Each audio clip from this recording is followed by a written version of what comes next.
कृष्ण सुदामा जैसी मित्रता वर्तमान में है दुर्लभ। शास्त्री खोट परिवार ने गोहितार्थ भरा 4,51,000 रुपए का मायरा जो दूसरों की पीड़ा समझता है वही आगे बढ़ता है। महामंडलेश्वर नागौर विश्व स्तरीय गौ चिकित्सालय नागौर में रामदेव खोट सुजानगढ़ द्वारा आयोजित महामंडलेश्वर स्वामी कुशाल गिरी महाराज के सानिध्य में गोहितार्थ श्रीमद् भागवत कथा में पंडित राजेंद्र प्रसाद शास्त्री ने सुदामा चरित्र का प्रसंग सुनाते हुए कहा कि सुदामा बड़े विरक्त थे। सुदामा के आने की खबर पाकर किस प्रकार श्री कृष्ण दौड़ते हुए दरवाजे तक गए, अर्थात श्री कृष्ण अपने बाल सखा सुदामा के आगमन पर उनके पैर धोने के लिए पानी मंगवाया, परंतु सुदामा की दुर्दशा को देखकर इतना दुखी हुए कि प्रभु के आंसुओं से ही सुदामा के पैर धुल गए। आधुनिक युग में स्वार्थ के लिए लोग एक दूसरे के साथ मित्रता करते हैं और काम निकल जाने पर वे एक दूसरे को भूल जाते हैं। जीवन में प्रत्येक प्राणी को परमात्मा से एक रिश्ता जरूर बनाना चाहिए। भगवान से बनाया गया रिश्ता जीव को मोक्ष की ओर ले जाता है। उन्होंने बताया कि स्वाभिमानी सुदामा ने विपरीत परिस्थितियों में भी अपने सखा कृष्ण का चिंतन और स्मरण नहीं छोड़ा। कृष्ण सुदामा मिलन व मीराबाई व राधा कृष्ण की दिव्य सजीव झांकी का प्रस्तुतिकरण दिया गया।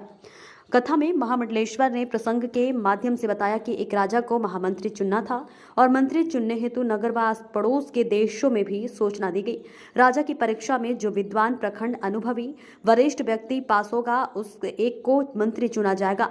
समय आने पर अनेक विद्वान आए, सभी इकट्ठा होकर सभा में बैठे। तब राजा सबकी योग्यता को देखकर मंत्री चुनने हेतु सिंहासन से खड़े हुए। जैसे ही घोषणा करने लगे तब एक विद्वान ब्राह्मण और बोला, रुको राजा, आप किसी को भी चुने, मुझे कोई आपत्ति नहीं है। मैं थोड़ा लेट गया हूं, अगर आपके पास समय है तो एक मेरी भी बात सुने।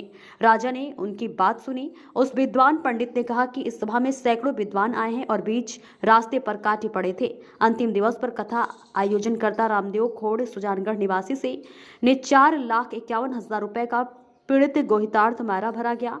खोड़ परिवार का मंच पर तिलक कर माला साफा व दुपट्टा पहनाकर स्वागत सम्मान किया गया। मेड़ता निवासी मन्नीलाल मुंडेल व दयाल रामोवाल ने गोहितार्थ 51,000 रुपए का दूसरा मायरा भरा। कथा विश्राम दिवस पर गोदाम हेतु झोली फैलाई गई जिसमें 22,000 रुपए से अधिक राशि का सहयोग आया। कथा में आगामी 22 अप्रैल को श्री नारायण सेवा समिति मंडोर व माली संस्थान जोधपुर के संयुक्त उपक्रम में अष्टम सर्व जाति सामूहिक विवाह समारोह के पोस्टर का विमोचन मनोहर सिंह सांखला, प्रेम सिंह परिहार, श्रवण जी गहलोत व भामाशाह प्रेम सिंह सोलंकी ने महामंडलेश्वर के कर कमलों द्वारा करवाया।